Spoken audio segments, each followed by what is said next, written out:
Former Obama staffers got together and wrote an op-ed in the Washington Post that caught our eye. This is a portion of the op-ed written in the Washington Post. Actually, it's the headline.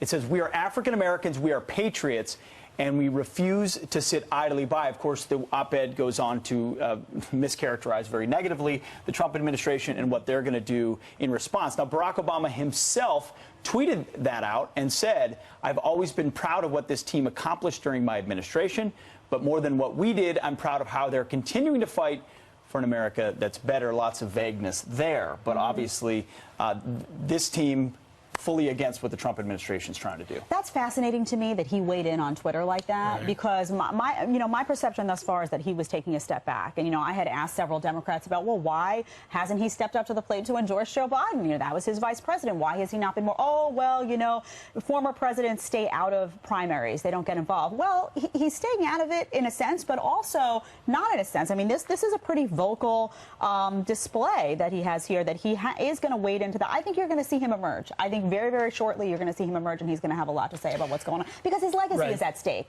And I can't really blame him for that, because in his mind, he worked very hard to achieve certain things, and now that's at stake right now, potentially, with Trump's reelection. So I would expect him to come out and have a lot to say very soon. Well, and you have to give President Obama a little bit of room here, because, he has got here this vague comment, but since he has departed office, he has not only his legacy to protect, but also he's America's first African-American president, a very, very significant milestone in our country's history. And since he's left, racial politics has emerged like never before. For example, Kamala Harris putting it right at the feet of Joe Biden, who was Obama's vice president. So President Obama gets a little bit of a pass, but on the other hand, if you're going to get in and tell us how you really feel. Yeah, I'm curious. Well, you talk about race. The op-ed talks a lot about race and the conversation being had about that now, but then it slips into policy as if it's common sense. So they say, we decry voter suppression, which means they're against voter ID, maybe showing your ID. I mean, I can translate this if you want. We demand equitable access to health care.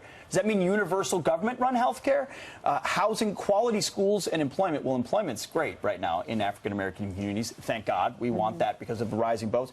Quality schools. Does the modern Democrat Party believe in school choice, in vouchers, in charter schools? They don't. And opportunity zones. So once again, we can pull it back into a policy discussion while they want to make it all about race. And when you take it to the policy discussion, President Trump and Republicans win every time, because they're open to new ideas that are a foundation of our country, like capitalism, which is not a new idea. It just needs to be reinvigorated. Yeah, I'm curious from you, the viewers, too, friends at FoxNews.com. Do you think President Obama will weigh in more? And do you think it will be impactful? Because many argue that he's only impactful when he's actually the person running. But if he does speak out, if he did speak out on behalf of Joe Biden, for example, do you think that would help to keep Joe Biden right at the top? Do you want to hear from him? I mean, I would love to hear from President Barack Obama where he comes down on this stuff, rather than hearing from a bunch of staffers. I know. I don't know if Joe Biden would be his pick. Well, when you've got the field they've got right now, they'll probably start knocking on the door of a former president saying, "Can you help us out here?" I don't blame Doesn't mean it'll be effective, but we'll see.